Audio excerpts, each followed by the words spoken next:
तर जे जे काही आता नवीन यूट्यूबर आहेत ना, त्यांच्यासाठी खूप मोठं म्हणजे प्रश्न पडलेला आहे की आपण यूट्यूब चालू करून खरंच चांगला निर्णय घेतलाय की चुकीचा निर्णय घेतलाय. बरोबर आता ती वेळ ठरवणार आहे. कारण कसं आहे माहिती आहे का, ज्यांचे ज्यांचे नवीन यूट्यूब आहेत त्यांच्यासाठी आता खूप मोठी बातमी सोशल मीडियावर आलेली आहे. ती म्हणजे ती आणि खरी आहे असं पण आहे. ती सगळी चौकशी मी केलेली आहे. तर कसं आहे, पहिलं तर जे आमच्यासारखे सर्वसामान्य यूट्यूबर आहेत त्यांच्यासाठी एकतर 4,000 वॉच टाईम आणि 10 मिलियन शॉर्ट्सला व्ह्यूज आणि 1,000 सबस्क्राईबर हेच खूप मोठी गोष्ट होती. आणि कारण ब्लॉगिंगचे चॅनल व्लॉग वगैरे जे बनवतात ना त्यांच्यासाठी ही म्हणजे आता तसं व्लॉग जास्त कोणी पाहत नाही. आता सगळेजण शॉर्ट्स पाहतात आणि शॉर्ट्स पण ट्रेंडिंगमधले असतात.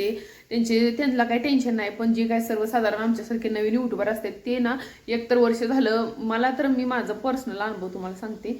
1 वर्ष माझ्या चॅनलला झाले आणि 1 वर्ष होऊन पण माझं चॅनलचं काय एवढं काय पुढं ग्रो झालं नाही चॅनल. कारण थोडा माझ्या पण काय सुरुवातीला आपल्याला समजलं नाही. मला पण माझ्या पण काही चुका होत्या सुरुवातीला. चुका म्हणजे फार काय असं वेगळं नाही की नवीन चॅनल उघडलो ना आपण सगळेजण त्या चुका करतात. तेच मी पण केलेलं आहे. कसं माहिती का, म्हणजे एक व्हिडिओचा टायमिंग ठरवला नाही. म्हणजे व्हिडिओचा एक टायमिंग म्हणजे कोणत्याही टायमिंगला व्हिडिओ अपलोड करायचे. मी सुरुवातीला हे समजत नव्हतं की व्हिडिओचा एक फिक्स टायमिंग सुद्धा असतो. हेच यूट्यूब चालू केल्यानंतर आपल्याला माहिती नसते. त्यामुळे ती आपण पहिल्यांदा चूक करतो की कोणत्याही टायमिंगला उठायचं, व्हिडिओ तयार झालं की टाकायचं. शॉर्ट्स एखादा तयार झाला असं व्यवस्थित बनवून वगैरे ठेवायचं नाही. ते डायरेक्ट कधी अपलोड करायचा. म्हणजे अनियमित टायमिंग असल्यामुळं तसंही मी केलं होतं. आणि त्याच्यानंतर माझा जो कंटेंट होता तो कंटेंटच्या बाहेरचे पण काय काय व्हिडिओ म्हणजे असं समजतच नव्हते की एकच कंटेंट असतो आणि त्याच कंटेंट प्रमाणे आपण व्हिडिओ टाकायचे हेही समजत नव्हतं. तर जसं जेवढं समजत होतं त्याप्रमाणे चॅनल चालवलं आणि ते त्या तसं चालवल्यामुळं काही एवढं ग्रो झालं नाही चॅनल. आणि आता काय झालंय प्रॉब्लेम, आता चॅनलमधलं सगळं समजले आणि आता चॅनलला नवीनच म्हणजे हे आले, नवीनच आता चॅनलला नियम आलाय. तो नियम बघून आता हाय तो पण कॉन्फिडन्स लो व्हायला. कारण कसं आहे, ब्लॉगिंगच्या चॅनलमध्ये एवढं म्हणजे पुढे जाणं अशक्य आताच्या काळात. कारण ब्लॉग्स एवढे आता चालत नाहीत. आता म्हणजे हे रील्स वगैरे चालतात. त्यामुळे ब्लॉगिंगचं चॅनलमध्ये ज्यांचं चॅनल आहे ना त्यांना सगळ्यांना असं एकदम खरं तर दुःख होत आहे. पण कसं आहे माहिती आहे का, स्वतःवर थोडासा कॉन्फिडन्स ठेवायचा. आणि जे काय आता यूट्यूबसाठी पण आपण कष्ट केले तर ती पण बघू आता काय होईल ते होईल. तर एखादा व्हिडिओ व्हायरल होईल ह्या इच्छेनं काय करायचं ते आता पुढं करायचं. शेवटी आता कसं माहिती आहे का, 5 महिने करायचं, झालं तर झालं म्हणायचं. आता एवढे दिवस आपण 1 वर्षभर कष्ट केलेलं आहे तर त्यात असंच आपण सोडू शकत नाही. त्यामुळं आता आपला जो क्रायटेरिया आहे 4,000 वॉच टाईम आणि 1,000 सबस्क्रायबर तो कम्प्लीट 5 महिन्यात होतो का बघायचं. होईल एवढं प्रयत्न करायचं. नसलं तर विषय मग काय बाकी सगळं देवाच्या हातात. आणि मला असं वाटतं यूट्यूबचा पण ह्यात काही दोष नाही. दोष कोणाचाच नाही. म्हणजे काय झालं माहिती का, आता आमच्यासारख्याने चॅनल उघडलेत ना त्यांचा पण दोष आहे असं बिलकुल म्हणता येणार नाही. कारण कसं आहे माहिती का, यूट्यूब सगळ्यांनाच वाटत असते आपण आता आपल्याकडे टायमिंग आहे तर आपण काहीतरी त्या टायमिंगचा म्हणजे उपयोग करून घेतला पाहिजे. तर असे माझ्यासारखे भरपूर लेडीज आहेत आता माझ्यासोबतच चॅनल चालू केलेलं सुद्धा. तर त्यांनी सुद्धा असंच केलेलं आहे की म्हणजे आता आपण थोडं जबाबदारीतून पार पडलं तर आता आपल्याला वेळ आहे तर आपण काहीतरी करू शकतो. आणि होईल तेवढा वेळ आम्ही यूट्यूबवरसाठी देत पण असतो. पण कसं आहे माहिती आहे का, यूट्यूबवर सुद्धा आता भरपूर अकाउंट लोक काढायला लागलेत आणि भरपूर सारखंच म्हणजे नवीन नवीन अकाउंट, एक माणसाचे 4-4 अकाउंट. त्यामुळे काय झाले, पाहणाऱ्यांची संख्या कमी झाली संख्या. आणि जे काय आमच्यासारखे ब्लॉगर आहेत त्यांची संख्या जास्त झाली. म्हणजे लेडीजच आताच्या भरपूर ब्लॉग काढायला लागलेत किंवा काय काय असं भरपूर व्हरायटी आलेली आहे चॅनलमध्ये. त्यामुळे काय झालं, यूट्यूबमध्ये असं अकाउंट काढून चॅनल काढायचे असे भरपूर आता झालेले आहेत लोक. आणि पहिलं कसं बघा, किंचितच लोक अशी होती की एखादा कुठला तर एका मोठ्या सिटीमधल्या शहरामधला एखादा ब्लॉगर किंवा एखादीच गृहिणी ब्लॉगिंग चॅनल, व्लॉग चॅनल माझ्यासारखे ब्लॉग असतात ना तर ते काढायचे.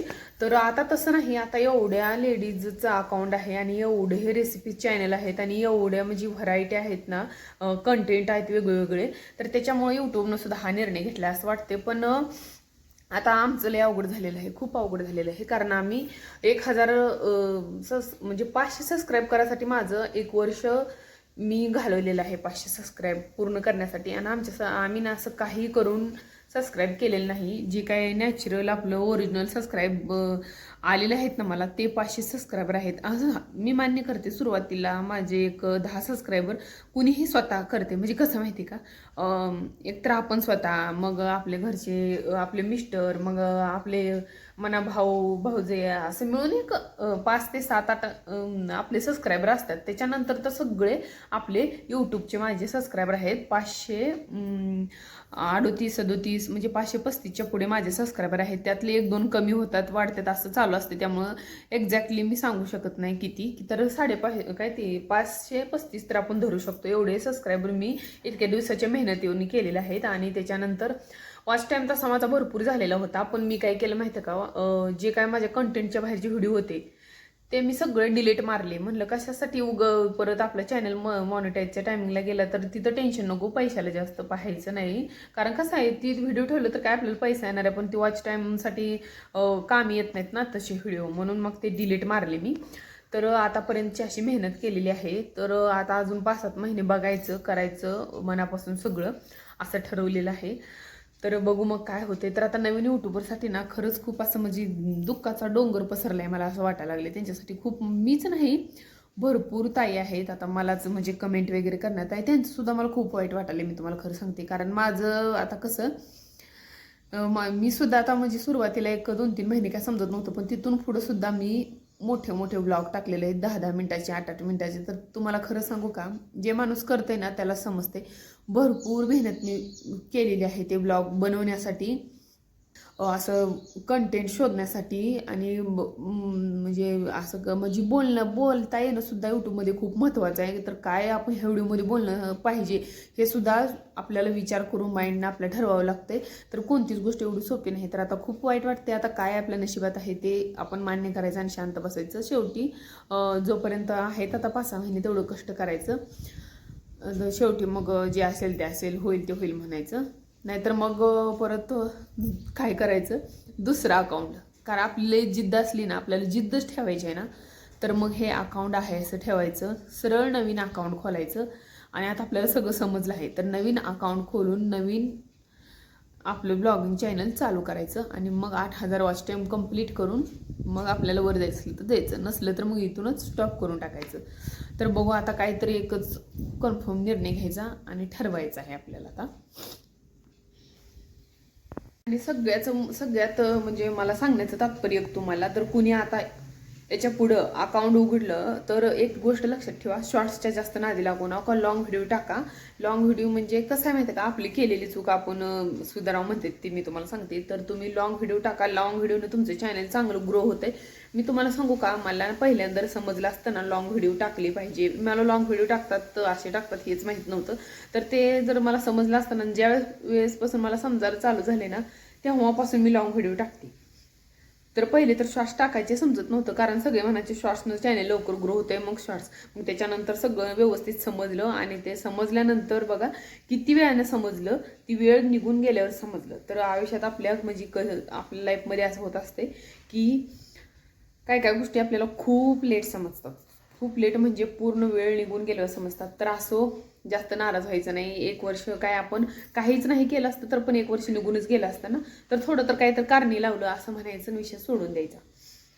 आणि जे कोणी नवीन युट्यूबर असतील ना, त्यांनी अजिबात घाबरू नका. कारण एखादी गोष्ट आपल्याला करायचीच म्हणली ना, आपण करू शकतो. नवीन अकाउंट खोला, 5 महिन्यानंतर नवीन अकाउंट खोला. नवीन अकाउंट नंतर नवीन छान छान व्हिडिओज, लॉंग व्हिडिओज टाका. 100% चॅनल ग्रो होणार. पण आमच्यासारखे जे असतात ना, त्यांना आता सगळं माहिती झाले, पण अगोदर ते कष्ट करून वाया गेले. नंतर ना मग ती कष्ट करायची कॅपॅसिटी नसते ना, तर त्या लेवलमध्ये आता आम्ही आलेलो आहोत. त्यामुळं आमचं थोडं विचार करायचा, अजून सुद्धा चॅनल सोडायचं आहे असा विचार नाही, काहीतरी नवीन चॅनल उघडायचं असा विचार आहे. मग बघायचं आता, नाहीतर मग स्टॉप करायचं. दोन्हीतलं काहीतरी करायचं आहे. तर ठाम निर्णय होईन. तर दुःखी व्हायचं नाही, कारण असे पण दिवस गेलेच असते ना आपले. आपण काय असं म्हणजे काय खूप मोठं काय बिझनेस वगैरे काय आपला उभा राहिला नसता 1 वर्षात म्हणायचं. आपण असंच काहीतरी शिकलो, तरी टाइमपास करण्यापेक्षा काहीतरी शिकलो म्हणायचं, विषय सोडून द्यायचा. पण कसं असते माहिती का, सगळ्या आपण ज्यावेळेस चॅनल काढलेलं असते ना, आपण सगळ्यात मोठी चूक काय करतो माहिती का, आपल्या जवळच्या माणसाला आपण सांगून ठेवतो की माझं चॅनल आहे, तुम्ही बघा, ही कधीही केलं नाही पाहिजे, कारण आपली जवळची माणसं आपली व्हिडिओ कधीच बघत नाहीत. मी तुम्हाला सांगते, आपले जवळची माणसं आपल्याला कधीच साथ देत नाहीत. तुम्हाला सांगते, आपले चॅनल फक्त आपले कोण म्हणजे जे अनोळखी लोक आहेत ना ते बघतात. आपलं नातेवाईक आपलं व्हिडिओ मुद्दाम म्हणून बघत नाहीत की व्ह्यूज वगैरे वाढतील म्हणून ते मुद्दाम म्हणून बघत नाहीत. आपण ना ज्यावेळेस सक्सेस होऊ त्यावेळेस बघतील, कारण असंही सक्सेस झालेलं असतो आपण, त्यामुळे ते बघतात. पण आता अजिबात कोणी व्हिडिओ बघत नसते. त्यामुळं आपण सुरुवातीला सांगणं चुकीचं आहे की मला सबस्क्राईब करा, माझे व्हिडिओ पहा. ही चूक आपण खूप करतोय, तर अशी चूक तुम्ही करू नका. आणि ही सारखं जी मी उठते बसते ना, तर इथं थोडं रेंजचा प्रॉब्लेम येतोय, बोलणं अडखळते, म्हणून इथं मी असं सारखं उठ बस करावी लागते मला. तर असं ही चूक आपण करायची नाही, तर कोणाला सांगायचंच नाही. चॅनलला डायरेक्ट चॅनल आपण चालू करायचं कधी पण. आपल्या जी नातेवाईक आहेत ना ते त्यांचं ती एकतर मानसिकता व्यवस्थित नसली ना, तर मग ते आपल्याला आहे ती पण गोष्टी करू देत नाही, त्यांना आपले चॅनल कधीच ग्रो होत नाही. त्यामुळे कधीच कोणाला सांगितलं नाही पाहिजे. ही गोष्ट आत्ता लक्षात आली 1 वर्षानंतर. तर असो. आणि आणखी गोष्ट तुम्हाला सांगते बघा, आपले नातेवाईकाचं तर जाऊ द्या, पण आता नवीन जे युट्यूबर आलेले असतात आपल्याला म्हणजे सपोर्ट करण्यासाठी म्हणून येतात, पण ते अजिबात बिलकुल सपोर्ट करत नाहीत. तुम्हाला सांगते, सपोर्ट करायचं म्हणून येतात, तुम्ही मला सपोर्ट करा ताई, मी तुम्हाला सपोर्ट करता म्हणून येतात, पण ते आपले व्हिडिओ बघत नाहीत, फक्त कमेंट टाकून निघून जातात आणि आपल्याला येड बनवून जातात. त्यामुळे त्यांचाही भरोसा नसतोय. फक्त जी पब्लिक आहे ना त्यांच्या विश्वासावर आपलं चॅनल चालू ठेवायचं. कधीही म्हणजे जी काय कमेंट वगैरे करतात ना लोक, ते लाईक सुद्धा करत नाहीत. एखाद दुसरं असते प्रामाणिक ते करून जातात. बाकीचे सगळे आपल्याकडून फक्त सपोर्ट भेटते का पाहत असतात. ही थोडंसं साधी दिसते लेडीज, तर मग हिला फक्त गोड गोड बोलून एक कमेंट टाकायची आणि नंतर मग ते आपल्याला सबस्क्राईब करते, नंतर रोज कमेंट टाकत बसते. असं आहे चॅनलमध्ये. त्यामुळे कोणावर भरोसा ठेवायचा नाही. उगं त्यांनी जसं करते तसंच करत राहायचं आणि आपलं चॅनल ग्रो करत राहायचा. आणि जे कोणी आपले कन्फर्म असते ताई काय, तर त्यांचा सपोर्ट त्यांना ते समजते, पण आपल्याला कोण आपल्याला 100% सपोर्ट करते तर त्याला करत राहायचं. बिनधास्त सपोर्ट करायचा. त्यांचे व्हिडिओ पाहिजे. आपल्याला ज्यावेळेस निवांत वेळ असते तेव्हा त्यांचे व्हिडिओ पाहिजे. तर आता इथं व्हिडिओ थांबवते. आणि माझं एक पर्सनल यूट्यूबविषयी असं मत होतं बघा, कारण यूट्यूब ही तर चुकीचं नाही किंवा आपण स्वतः चुकीचं नाही, वेळ चुकीची आहे असं म्हणायचं. आणि आता आपण काही करू शकत नाही. करायचं असलं तर नवीनच अकाउंट आपण खोलावं लागणार आहे.